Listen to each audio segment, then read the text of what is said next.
Hello student, आज environment का lecture लेके आया हूँ आपके सामने। और इसमें लगभग मैंने कम लेक्चर में काफ़ी कवर करने की कोशिश किया हूँ और शायद इस लेक्चर आप लोग के लिए बहुत हेल्पफुल होगा। चलिए देखते हैं। देखिए, इन्वायरमेंट ये सब मैं बात कर चुका हूँ, लेकिन हल्का रिवीजन करते हुए आगे आपका पूरा लेक्चर कवर हो जाएगा। जैसे इन्वायरमेंट के बारे में बात करते हैं तो पहले इसका मतलब क्या है, इसके घटक क्या क्या हैं और इसके जो संरक्षण के नियम बने थे वे क्या क्या हैं। पहले बात कर लेते हैं पर्यावरण होता क्या है। एक प्रकार सिंपल एग्जांपल जो आप लोग इसका एक परिभाषा सुनते हुए आए हैं, इसका है परिधन आवरण। मतलब जो मतलब परि मतलब पृथ्वी, आवरण मतलब घिरा हुआ। ऐसा मतलब कि जो हमारे वातावरण हमें चारों ओर से घिरे हैं वो सब क्या कहलाएंगे, आपके पर्यावरण कहलाएंगे। और आगे यदि बात कर लेते हैं कि पृथ्वी पर, यदि दूसरा एग्जाम्पल, ये तो कॉमन एग्जाम्पल कॉमन था परिभाषा इसका। यदि आगे बात कर लेते हैं तो पृथ्वी पर पाए जाने वाले भूमि, जल, वायु, पेड़ पौधे एवं जीव जंतुओं का समूह जो हमारे ओर है, सामूहिक रूप से पर्यावरण कहलाती है। जो मतलब एक सिंपल में मतलब समझ सकते हैं, जो हमारे ओर मतलब जो जिससे हम घिरे हुए हैं, जैसे पृथ्वी के चारों ओर पाए जाने वाले भूमि, पेड़ पौधे एवं जीव जंतु समूह जिनसे हम घिरे हुए हैं आधुनिक रूप से, ये सब क्या है, सामूहिक रूप से पर्यावरण कहलाते हैं। एक प्रकार समझ सकते हैं जैसे जलमंडल, वायुमंडल, स्थलमंडल और जैवमंडल, ये चारों मिलकर हमारा क्या बना देगा, एक प्रकार का पर्यावरण बना देगा। एग्जाम्पल में समझिए कि जलमंडल क्या होता है। जलमंडल आपका वही होगा जहाँ पे जल पाया जाएगा, वो पूरा जलमंडल होगा।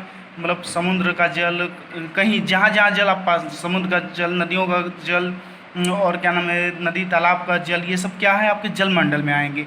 वायुमंडल क्या है, पूरे जितने भी आप इन्वायरमेंट से घिरे हुए हैं, जितने भी जो भी मतलब आपका पृथ्वी की जितने भी वायु हैं, वायुमंडल, सब वायुमंडल पाए जाते हैं। स्थलमंडल, जितनी जमीन स्थलीय भाग हैं वे क्या कहलाएंगे, स्थलमंडल कहलाएंगे। और जैवमंडल की बात कर लेते हैं तो जैवमंडल हम ये समझ लेते हैं कि जो स्थलमंडल, जलमंडल और वायुमंडल तीनों का जो कॉमन बन के निकलता है वो आपका जैवमंडल कहलाएगा। एग्जाम्पल के लिए यहाँ पे समझ सकते हैं, देख रहे होंगे यहाँ पे, जैसे ये जलमंडल है, ये स्थलमंडल है और ये वायुमंडल है। ये तीनों को यदि यहाँ पे जो है यही पोर्शन आपका क्या कहलाएगा, जैवमंडल कहलाएगा। तो एक बार फिर जान लेते हैं क्या होता है पर्यावरण, कि मतलब हम जिनसे मतलब जितने भी चीज़ हैं, जितने भी नेचुरल द्वारा बनाए गए या जितने भी मतलब प्रकृति द्वारा बनाए गए हैं या तो मानव निर्मित हैं, जितने भी वस्तुएं हैं जो आपके पृथ्वी पर उपलब्ध हैं, जो पाए जा रहे हैं और जिनसे हम घिरे हुए हैं, रोड से लेके मतलब मकान से लेके, सब क्या है, सब आपके इन्वायरमेंट में ही आ रहे हैं। सब आपके इन्वायरमेंट में आ रहा है। मतलब जितने हम जिनसे घिरे हुए हैं सब आपके जितने भी कोर्स सब हैं, सब आपके इन्वायरमेंट ही आएंगे। उसके बाद बात करते हैं घटक, कि मतलब इन्वायरमेंट के कौन कौन से घटक होते हैं। देखिए, पहले बात करते हैं जैविक और अजैविक घटक। जैविक घटक क्या होता है, उसको बायोटिक कहते हैं। और अजैविक घटक अबायोटिक। मतलब एग्जाम्पल में समझ लीजिए, जैविक मतलब जिसमें आपका जीव हो वो आपका जैविक घटक कहलाता है, और जिसमें जीव ना हो और नेचुरल ही हो वो आपका क्या होगा, अजैविक घटक कहलाएगा। इससे मान लेते हैं पेड़ पौधे, मानव, ये सब क्या हुए, आपके जैविक घटक हुए। जानवर, ये सब क्या हुए, आपके जैविक घटक हुए। और अजैविक घटक की बात करेंगे तो वायुमंडल, वायु, जल और बाकी जितने भी ये सब हैं अजैविक घटक हैं। और इसको एक और घटक के रूप में बांटा गया है कि आपका एक नेचुरल, एक मानव निर्मित। मतलब एक आपका प्राकृतिक है, एक मानव निर्मित है। आपको मालूम है कि प्राकृतिक क्या क्या है, पेड़ पौधे, मनुष्य, जानवर, ये सब क्या है, नेचुरल है। वायु, जल, ये सब क्या है, नेचुरल है। और मानव निर्मित क्या है, आप रोड बना रहे हैं, मकान बना रहे हैं और बाकी जितने भी अपने लिए एक मशीनरी पार्ट बना रहे हैं, वो सब क्या है, मानव निर्मित है। तो इसलिए आपको मालूम होना चाहिए कि मतलब इसके ये दो घटक हैं। अब आगे चलते हैं। अब देखिए क्या होता है कि इन्वायरमेंट तो है भाई, इन्वायरमेंट है मेरे लाइफ में, लेकिन क्या करते हैं मानव लोग अपनी फ़ायदे के लिए उसको अंधाधुंध यूज़ करते हैं। मतलब उसका बहुत नुकसान करते हैं। पेड़ पौधे काटते हैं खेती करने के लिए, जितने भी नदी तालाब हैं उसको मतलब रोक लेते हैं। जो आपके नेचुरल चीज़ में यदि आप बाध्य बनेंगे तो क्या होगा, आपको बहुत सी हानियाँ का सामना करना पड़ेगा, बहुत से प्रॉब्लम का सामना करना पड़ेगा। जैसे कि आप देख पा रहे होंगे कि कभी क्या नाम है, कि कभी मान लेते हैं मानव अपनी हेल्प के लिए एसी में ठंडा हवा ले रहा है, लेकिन उससे नहीं मालूम है कि आपके बाहर का नेचुरल हवा कितना बेकार हो जा रहा है। कार्बन डाइऑक्साइड बहुत ज़्यादा फैलने लग रही है। तो ये सब जो भी है, ये सब प्रॉब्लम आपको क्रिएट कर रहा है। तो इसके लिए एक बना दिया गया था कि इसके इन्वायरमेंट संरक्षण के नियम, मतलब उसको कैसे आप संयोजिए, समझ रहे हैं आप मेरे। तो ये आपके दो प्रकार से डिपेंड किया गया, एक वैश्विक रूप में बनाया गया था, एक भारत के रूप में। तो हम दोनों बात करेंगे और ये दोनों के बारे में बात करेंगे। यदि मैं बात कर लूँ, पहला जो आपकी वैश्विक सम्मेलन हुई थी उसको नाम दे दिया गया था स्टॉकहोम सम्मेलन 1972 में 5 जून को बनाया गया था। स्टॉकहोम सम्मेलन 1972 में 5 जून को, और 1973 में वही 5 जून को ही क्या इन्होंने नाम दे दिया गया था, विश्व पर्यावरण दिवस बना दिया गया था। और दूसरा सम्मेलन उसके बाद लगभग 20 साल बाद लगभग 1992 में पृथ्वी सम्मेलन हुआ था। इसको रियो सम्मेलन के नाम से भी जाना जाता है।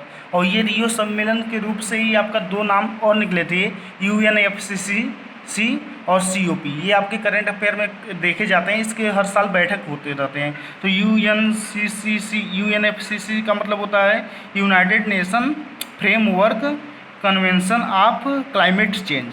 एक बार और सुन लीजिएगा, UNFCCC का मतलब होता है United nation framework convention of climate change.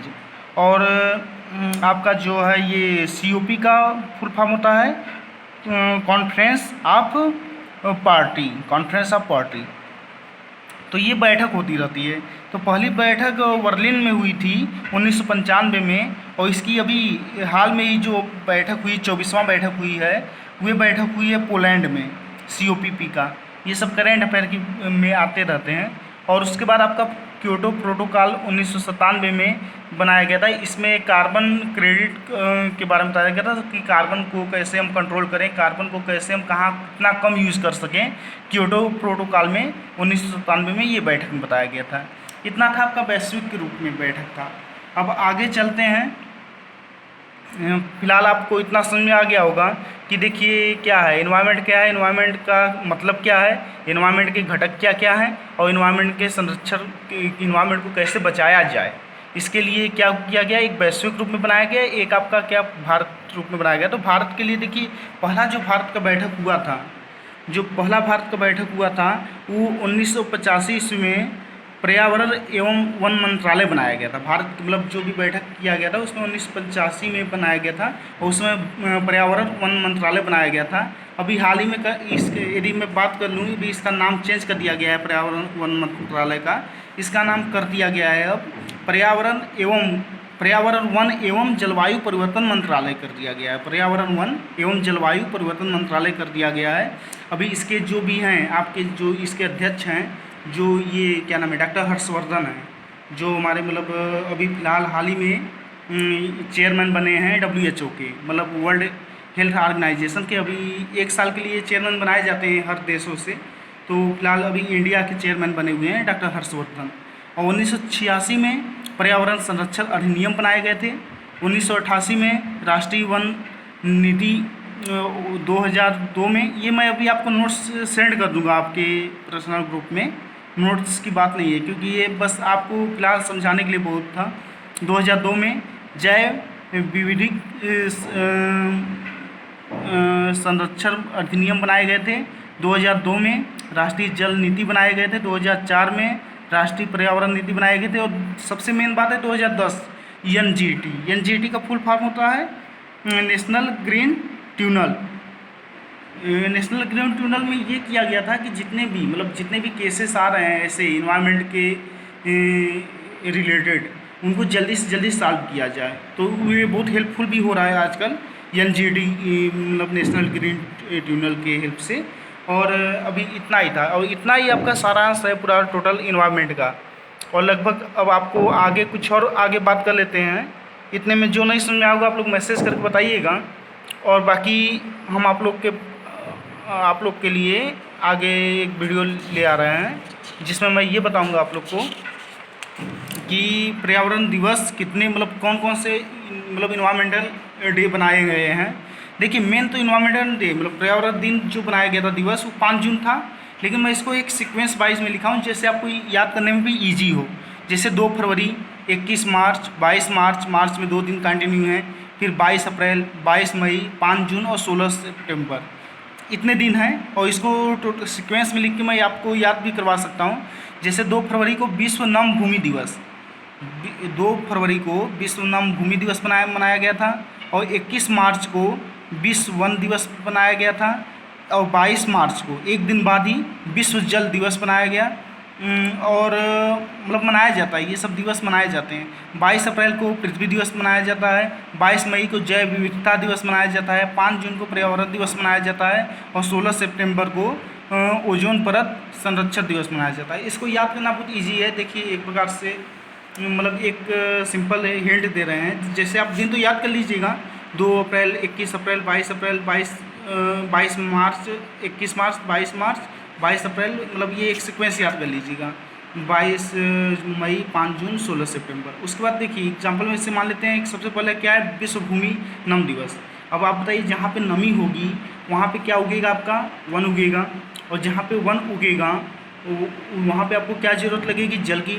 और जो आपका जल जब हो जाएगा वन, तो ये किस पे पाया जाएगा, पृथ्वी पे पाया जाएगा, पृथ्वी। और पृथ्वी किस में है, जैव पे है, पूरी जैव विविधता पे है। उसके बाद टोटल जब इतना ले लेंगे तो उसके बाद इन्वायरमेंट, और सबसे ऊपर पृथ्वी से ऊपर क्या है आपका, ओजोन परत है, तो ओजोन परत संरक्षण दिवस मनाया जाता है। बस आज के लिए इतना ही था। बाकी जो आप लोग को न समझ में आया होगा मैसेज करके बताइए, और इसका नोट्स मैं आप लोग को भेज दूँगा। Thank you.